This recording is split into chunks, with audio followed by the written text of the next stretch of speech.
Or do you want to just get it done because you guys are best friends and she's a great buyer and the house is only worth $375,000? Like, we tried for $1 million, or we tried for $440,000, but really it's only worth $375,000, right?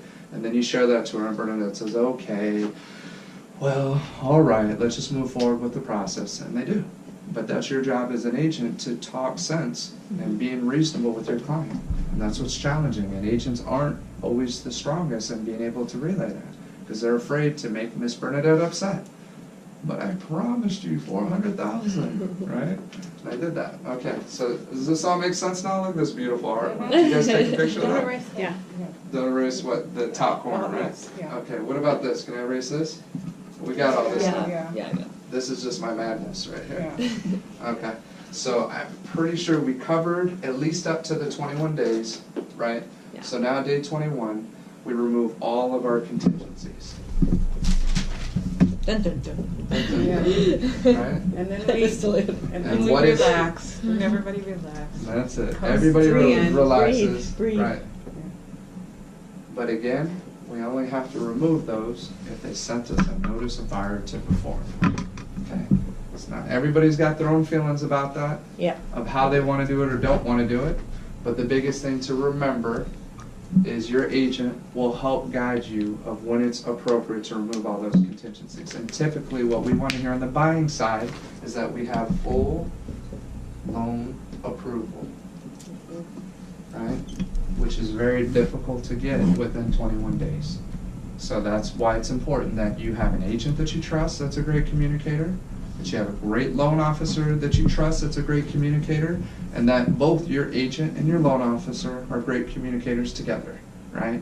Everybody's got to be on the same page, because all it takes is one person not communicating, and now we have to potentially put that $12,000 earnest money deposit at risk. And I don't want to screw up my track record of having the first time I lose an earnest money deposit, right? So I will go at all lengths possible to keep these contingencies as long as we can. And just because it's 21 days doesn't mean automatically we send that over. Just mean that's a triggering event that happens, that now the seller or the listing agent has the right to send over that notice of buyer to perform. Okay, one of my very first transactions, the other guy, we sent the notice of buyer to perform. I had the listing. He was the buyer's agent. He knew I was new. And he said, well, technically it's 21 days, so all contingencies are removed.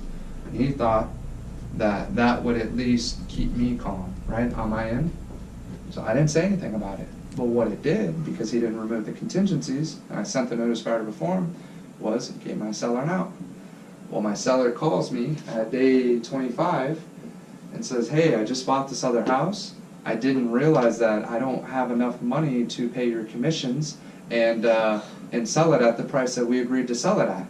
So he needed an out, and we got him out. And this was about a week before Christmas. I already spent the money that I thought I was getting, charged it on a card. Luckily, was able to pay it off 2 months later, but that's another story. So, That's a financing story. that's another real estate 101 of what you don't do, right? Because that call comes in on day 25, even though the person's a professional and should know about these things, right? Didn't know that they didn't. It gave them an out. So nothing automatically happens just because it's day 21 is the whole point. That notice buyer has to be sent, and that's not just a contingency removal form, not just a CR form saying remove all contingencies. It has to be the notice of buyer to perform. If you don't receive that, the triggering doesn't start off. This is it. Our contracts are active contracts. They're not passive. Passive means things just happen. Active means we have to take action. That's why you need an agent who takes action, not is passive, right? Because otherwise nothing's happening, and you're not being protected by your agent. So, very important to understand that concept. So, day 21, all contingencies are removed. We're in the final stretch. You're going to sign loan docs. 5 days prior to close of escrow, we're just saying typical 30-day escrow, right?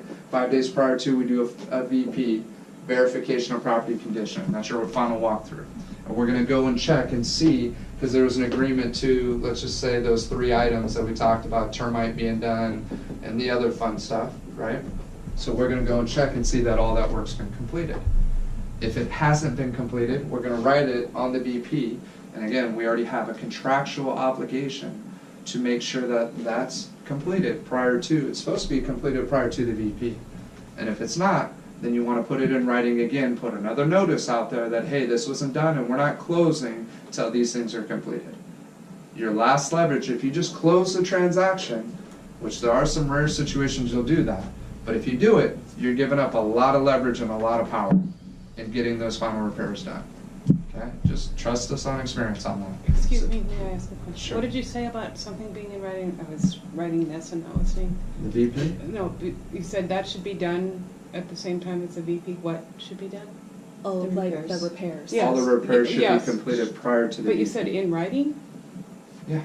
Well, I mean, you have your request for repairs and then your response to it. So Oh, that's yeah, all in okay, writing. okay, sorry. So by contract. I understand. Everything so- should be done before we Right. do a final walkthrough. It's Yes, a okay. breach Yes. of contract Yes. if they're not keeping their Yes, commitments yes, to yes. that. Sorry. So I- you still have contractual rights, but basically the last thing is funding on the day 29 typically, and then recording on day 30. When it records, it officially confirms, that's confirmation, and that just means that now the title is officially transferred from the seller to the buyer.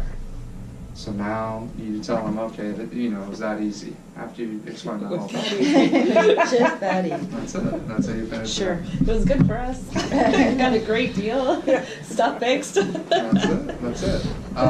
That's kind of the gist of it. I think I hit on just about Yeah. everything. Thank Fire you. consultation, DPA, down payment assistance, the relationship, how this solidifies the relationship. I'm telling you, this is gold if you sit down and meet with a brand new buyer and you go through this process, you bring them in here, you draw the same thing up on the board and you take your time and trust that you know the process, right?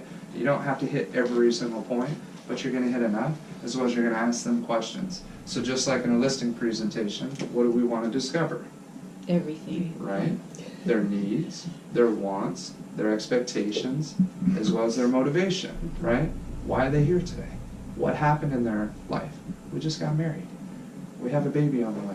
We got our third baby. We got our seventh baby on the way, right?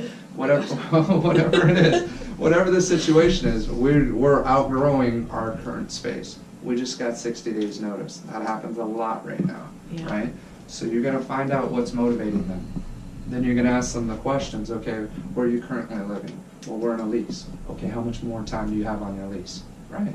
So you're gonna do this, and you're gonna do a lot of that in that process. That's why you need about an hour to an hour and a half.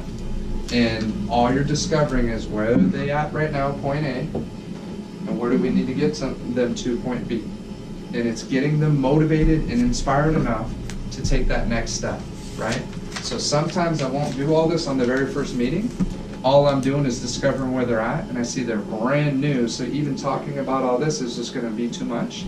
So all my goal is to get them to the loan officer. But I don't just send them to the loan officer.